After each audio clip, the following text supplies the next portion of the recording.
마지막으로 불신자에게 호감이 생겼거나 혹은 불신자로부터 고백을 받았을 경우입니다. 저는 불신자와 교제는 할 수 있다.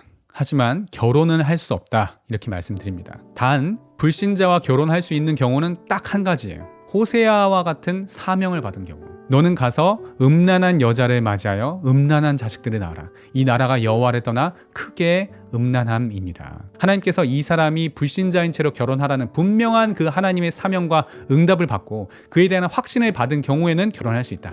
이렇게 말씀드립니다. 그럴 경우에는 하나님께서 분명히 뭔가 하실 일이 있기 때문에 그렇게 하라고 하신 것입니다. 호세아에게도 말씀하셨죠. 이 나라가 여호와를 떠나 크게 음란함이니라. 그러니까 뭐예요? 너가 내 마음을 좀 체휼해봐라. 내가 사랑하는 이 이스라엘이 나 여호와를 두고 떠나서 다른 이방신을 섬기고 자기 육신의 안위와 쾌락을 섬기고 있는 것으로 인해 내 마음이 너무나 아프다. 나의 이 고통을 너가 느끼고 체휼함으로 이 이스라엘을 향해 나의 마음을 좀 전달해다오. 그러니까 호세아가 고멜과 결혼을 하고 그 하나님의 쓰라린 아픔을 체휼하고 나가서 어떻게 선포합니까?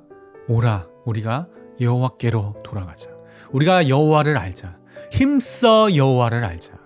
이 하나님의 마음을 좀 알라고 하나님께서 그 사명을 허락하신 것이죠. 이런 것처럼 하나님의 분명한 사명이 있다면 결혼하는 사람이 불신자인 채로도 결혼할 수 있다라고 저는 그렇게 봅니다.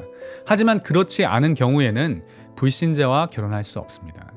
이방인과의 통혼을 얼마나 하나님께서 미워하셨는지는 우리가 성경 여러 곳에서 발견할 수 있습니다. 또 너가 그들의 딸들을 너의 아들들의 아내로 삼음으로 그들의 딸들이 그들의 신들을 음란하게 섬기며 너의 아들에게 그들의 신들을 음란하게 섬기게 할까 함이니라. 또 그들과 혼인을 하지도 말지니 너의 딸을 그들의 아들에게 주지 말 것이요 그들의 딸도 너의 며느리로 삼지 말 것은 너희는 그들과 서로 통혼하지 말며 그들도 너희와 서로 통혼하게 하지 말라.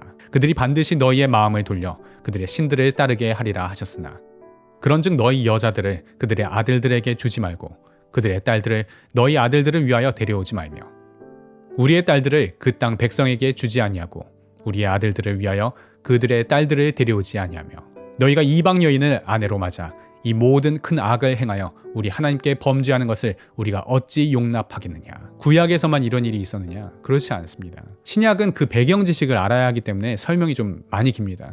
제가 다음에 시간이 되면 신약에서 어떻게 말씀하셨는지에 대해서 말씀드릴 기회가 있을 겁니다. 아무튼 이렇게 통혼을 금한 이유를 구약과 신약을 통틀어서 한 문장으로 정의하면 불신자와의 결혼을 통해서 하나님과의 관계가 멀어지는 것을 미워하시기 때문입니다. 그 불신 결혼으로 인해서 너의 믿음이 떨어지는 것, 하나님보다 세상을 더 바라보게 되는 것, 이것을 극도로 경계하셨기 때문입니다. 여러분은 불신자와 교제는 할 수 있습니다.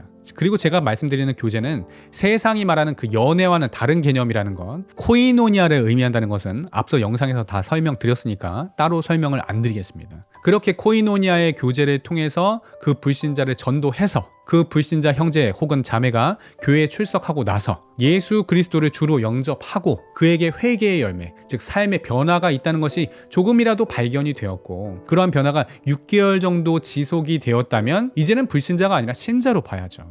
이것은 분명 두 사람의 관계를 통해서 이 세상에서 가장 중요한 하나님의 사역인 영혼 구원의 역사가 일어난 것입니다. 이것만으로도 하나님께서 두 사람의 관계를 기뻐하신다. 즉 하나님이 두 사람이 가정을 이루기를 원하신다는 사인이 될 수도 있죠. 제가 예전에 어떤 사람을 만나야 하느냐에 대해서 말씀드릴 때 자신의 신앙을 성장시켜줄 사람을 만나야 된다라고 말씀드렸죠. 바로 이것입니다. 두 사람의 이 교제를 통해서 두 사람이 하나님과 더 가까워지도록 성장시켜주는 것만으로도 하나님께서는 이 두 사람의 교제를 원하시고 이 두 사람의 관계에 뜻이 있다라는 사인이 될 수 있다는 것입니다. 물론 성장이 있다고 무조건 결혼하라는 얘기가 아닙니다. 하지만 여러 사인들 중에 하나로 볼 수는 있다는 것입니다. 그리고 여기서 또 하나 말씀드릴 것 중에 하나는 교회 내 성비에 대해서입니다. 교회 내 성비가 잘 안 맞죠? 어떤 분들은 형제들이 전도를 안 하니까 성비가 안 맞는다 이렇게 말씀을 하시는데 물론 동의합니다. 근데 형제들은 자기주도적인 성향이 좀 강하고 감성보다는 이성이 강한 스타일이라서 전도하기가 좀 어렵긴 해요. 예를 들면 여성분들은 자기가 정말 친한 사람이 교회 한번 나가보자고 권하면 아무리 이성적으로 거부감이 있어도 감정적으로 쏠리면 한번 나가주기라도 하는 경우가 많은데, 남성분들은 이성적으로 아니라고 판단이 되면 아무리 친한 사이가 권면을 해도 좀처럼 나가려고 하지 않아요. 그건 그거고 이건 이거다라고 생각하죠. 물론 이것은 절대적인 것이 아닙니다. 경향성을 말씀드리는 거예요. 자, 하지만 남성들이 여성들과 교제를 할 경우에는 어떻게 해요? 여성을 대할 때 이성적으로만 대해서는 이 관계를 잘 풀어나갈 수 없다는 것을 남자분들이 알고 있어요. 그래서 아무리 이성적으로 용납이 안 되더라도 교제하는 여성과의 관계를 유지하기 위해서 그 여성의 감정을 읽어주고 이해하기 위해서 교회에 나가주는 경우도 있죠. 그리고 이것이 전도의 기회가 되어서 복음을 받아들이고 교회 생활을 시작하는 계기가 되기도 하고요. 저는 제 주변에서 이런 케이스들을 상당히 많이 봤습니다. 제 생각에는 그래서 하나님께서 창세기에서 여자를 그 남자의 돕는 배필이라고 말씀하셨나? 그런 생각이 들더라고요. 왜냐하면 가장 중요한 사역이 구원 사역이잖아요. 남자가 남자를 돕는데 한계가 있으니까 여자로 남자를 돕게 하셨나? 이런 생각이 들더라고요. 자, 근데 자매님들이 아무리 형제님들을 권해도 그 형제가 복음에 대해서 받아들일 생각이 없다. 그러면 제가 앞선 영상에서 말씀드린 대로 관계를 정리하셔야 됩니다. 그 사람 때문에 나와 하나님과의 관계를 멀어지게 둘 수는 없기 때문에 그래요.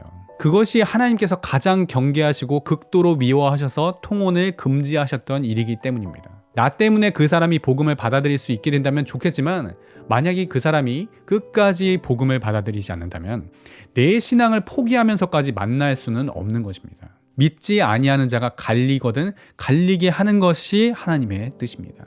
다음에는 크리스천 데이트 시 주의사항 3가지를 보도록 하겠습니다. 다음 편도 보시는 것이 좋겠죠? 자, 그럼 샬롬.